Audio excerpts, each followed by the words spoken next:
Welcome back to First Look, where we give you a sneak peek at an upcoming game that you might not have heard of.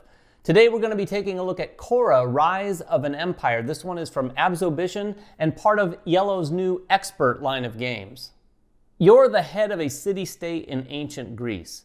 It's a civilization game, but an abstracted one, so you won't see any maps with structures or units being placed. Instead, they've designed a game as more of a Euro-y engine builder with cards, tokens, and a multitude of interdependent tracks.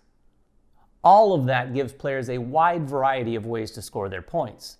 And while I'm not going to give you a detailed breakdown of the game, I do want to give you a look at some of the key components and at least highlight some of the more unique aspects of what you're doing in the game and how you're doing them. Let's start with the player board, because this is the central element of your city, and the component is just fantastic. On the left side is a recessed area for your city tile. These are chosen randomly and provide a lot of flavor and variability, giving each player some idea of the direction they might want to take for their game. There are 7 of these in the games, and each have a unique development track that you're going to move up through the 9 rounds of the game.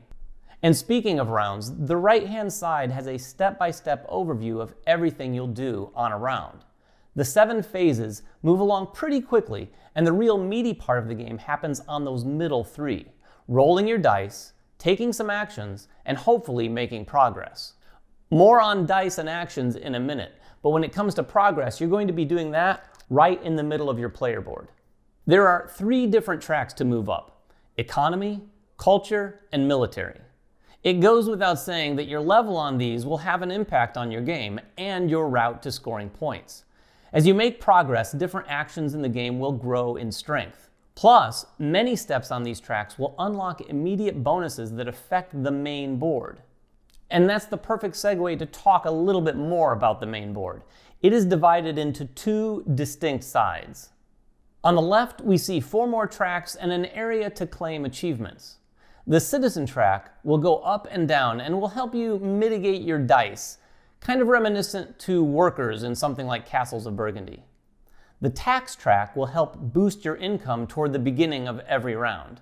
After all, you are the head of a city-state, so you're going to be collecting taxes instead of paying them. And the last 2 tracks are glory and troops, and both are connected to your military efforts. Glory will serve as a multiplier for your major knowledge tokens at the end of the game. This is going to score you a lot of points. And you'll be able to use your troops to strategically acquire the specific knowledge tokens you want. And the right half of the board is where you can find all of these tokens. There are 3 groupings of red, blue, and green, each of which have minor knowledge and major knowledge tokens. And at the bottom is Persepolis, the ultimate military pursuit, which offers 1 major knowledge token of each color.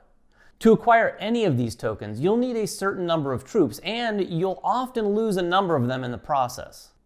But why do you want these? Well, throughout the course of the game, the tokens that you collect are going to fulfill vital prerequisites on the development steps of your city tile, and also the politics cards that you're going to play into your tableau.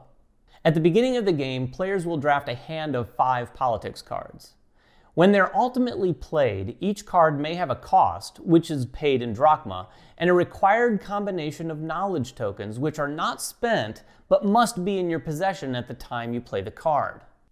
I love engine building games, and the politics cards really help solidify that aspect of the game. There's immediate effects, ongoing powers, and end-of-game scoring cards, all of which can be used to either complement or diversify your strategies.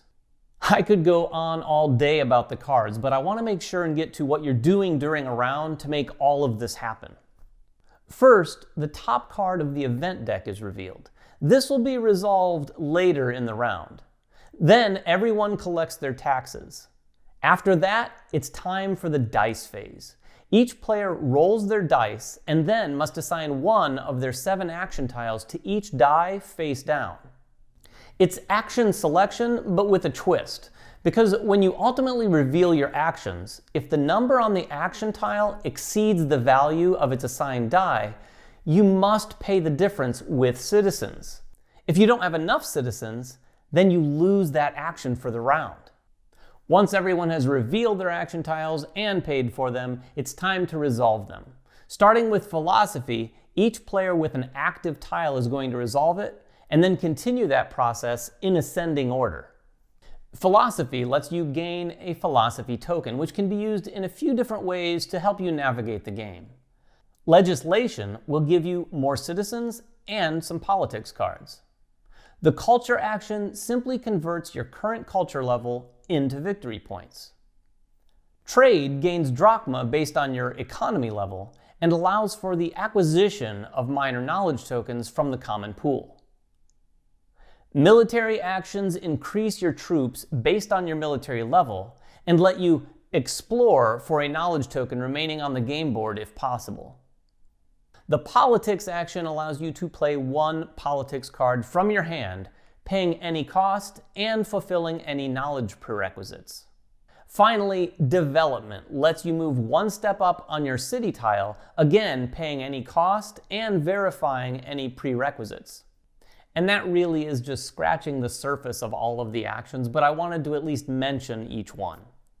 After everyone is finished with their actions, players may then move up one step on any progress track on their player board, paying the cost to do so, of course. Next, the event for the round is resolved, and then players check to see if they've completed any achievements. The game really does move along at a nice clip, which is due largely to the simultaneous play through most of the game. And of course, I've not covered everything there is to know about this game, but hopefully I've given you a little bit better idea of what Khôra is all about. The game is supposed to come out sometime in the third quarter, but if you have any questions until then, please make them in the comments below. Until then, make sure everyone has fun at the table, and thanks again for watching. Congratulations, you got to the end of one of our videos. Now, if you want more practice, just click on the video over here. It's another video. You might not have seen it yet, so click on it. If you don't want to do that, at least click on the subscription button below. That always helps us. And if you want notifications, please ring that bell.